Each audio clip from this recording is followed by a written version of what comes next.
महाभारत में आज भक्तगण आपको सन्यासी के स्वभाव, आचरण और धर्म के वर्णन के बारे में बताऊंगा। आप इसको ध्यानपूर्वक सुनें।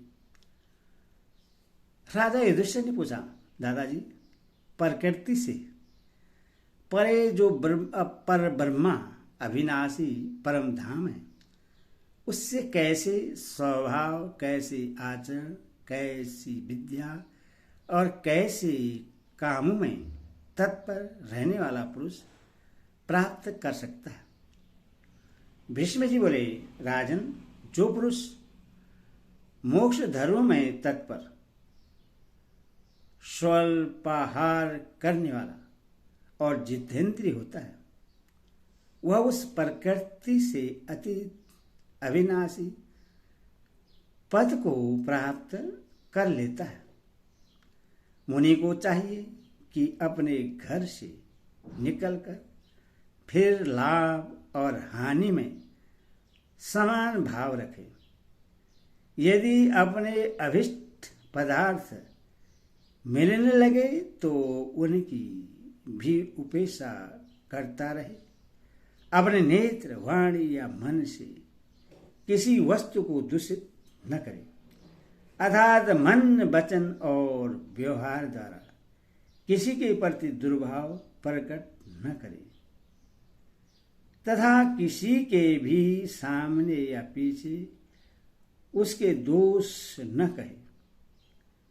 किसी प्राणी को कष्ट न पहुंचावे, सूर्य के समान सदा विचरता रहे तथा कभी किसी के साथ बैर न ठाने, अपनी निंदा को सहन करे, किसी के प्रति अभिमान न करे।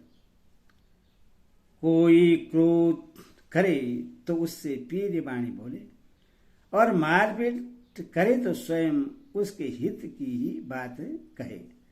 गांव में रहकर लोगों के साथ अनुकूल प्रतिकूल व्यवहार न करे तथा भिक्षावृत्ति को छोड़कर किसी के घर पहले से निमंत्रण होकर न जाए। मूर्ख लोग धूल मिट्टी ढालकर तंग करे तो भी शांत रहे, अपने मुंह से कोई कठोर शब्द न निकाले, सर्वदा मृदुता का बर्ताव करे, किसी के प्रति कठोरता न करे, निश्चित रहे और बहुत बढ़कर बातें न बनावे। जब पाकशाला से धुआं निकलना बंद हो जाए, मुसल अलग रख दिया जाए, चूल्हे की आग ठंडी पड़ जाए, सब लोग भोजन कर चुके और परोसना भी बंद हो जाए, उस समय यति को भिक्षा मांगना चाहिए। उससे केवल अपनी प्राण यात्रा के निर्वाह मात्र का प्रयत्न करना चाहिए। भरपेट भोजन मिल जाए इसकी भी परवाह न करे, यदि न मिले तो दुखी न हो और मिल जाए तो प्रसन्नता न माने। इन तुच्छ लौकिक लाभों की इच्छा न करे। जहां विशेष सत्कार होता हो वहां भिक्षा न करे। इसके सिवा सत्कार बस कोई और भी लाभ होता हो तो उससे बचता ही रहे। भिक्षा में मिले हुए अन्न के दोष या गुण कहकर उसकी निंदा या स्तुति न करे। सोने और बैठने के लिए सदा एकांत का ही आदर करें। सूनी कुटी, वृक्ष के नीचे, वन में अथवा गुफा के भीतर अज्ञान चर्या से रहकर आत्मसंधान में ही निमग्न रहे। अनुकूलता प्रतिकूलता में अविचल अविनाशी समस्वरूप ब्रह्म भाव से स्थित रहे तथा अपने कर्मों से पुण्य पाप रूप कर्मफल की भावना न करे। सर्वदा त्रिवृत्त और पूर्णता संतुष्ट रहे। मुख और इंद्रियों को प्रश्न रखे, भय को पास न फटकने दे। परवण आदि के जप में तत्पर रहे तथा वैराग्य का आश्रय लेकर मौन रहे।